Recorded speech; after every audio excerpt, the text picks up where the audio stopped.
Candle emoji, The Quiet Ones. Part 1, The House on Ashwood Lane. It began with a dare. 3 friends, Maya, Luke, and Erin, had always heard the stories about the old Whitmore House on Ashwood Lane. The townsfolk called it the House of the Quiet Ones. Everyone knew the legend. Over a century ago, the Whitmore family, parents and their 5 children, vanished overnight. No signs of struggle. No bodies. No answers. The only thing left behind were dozens of dolls, seated in silence around the dining room table, each with their mouths sewn shut.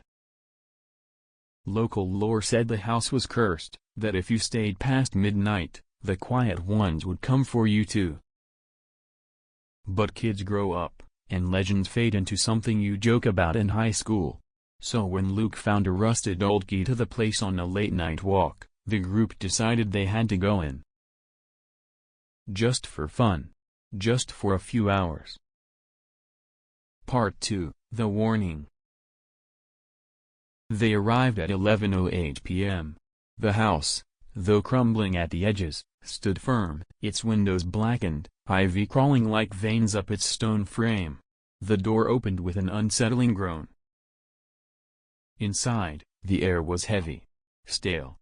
As if no one, or nothing, had breathed in it for years. Dust danced in the beams of their flashlights. Then, something odd, the furniture looked arranged. Not randomly strewn or decayed, but intentionally placed. Almost staged. They entered the dining room. And there they were. The dolls. 20 or 30 of them, seated around a long oak table. Every single one had a mouth sewn shut with thin black thread. Every single one faced the door. Erin swore she saw one blink.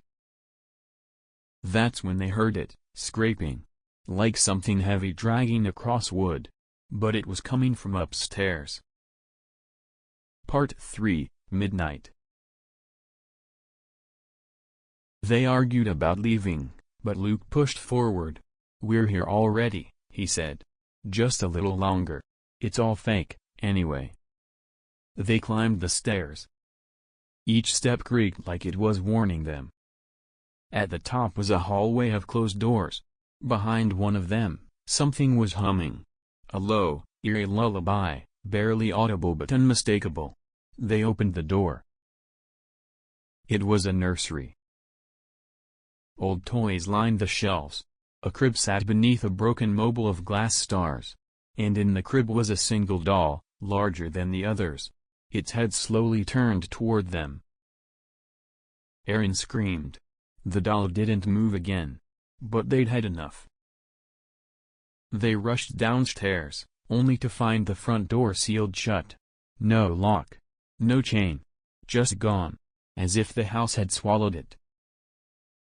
And the dolls? They were no longer around the table.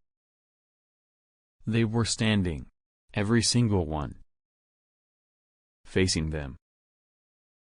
Part 4, The Quiet Ones Come. The lights died. A cold wind howled through the house, though every window was shut. A voice, raspy and childlike, echoed from nowhere and everywhere. "You're too loud. Join us in the quiet."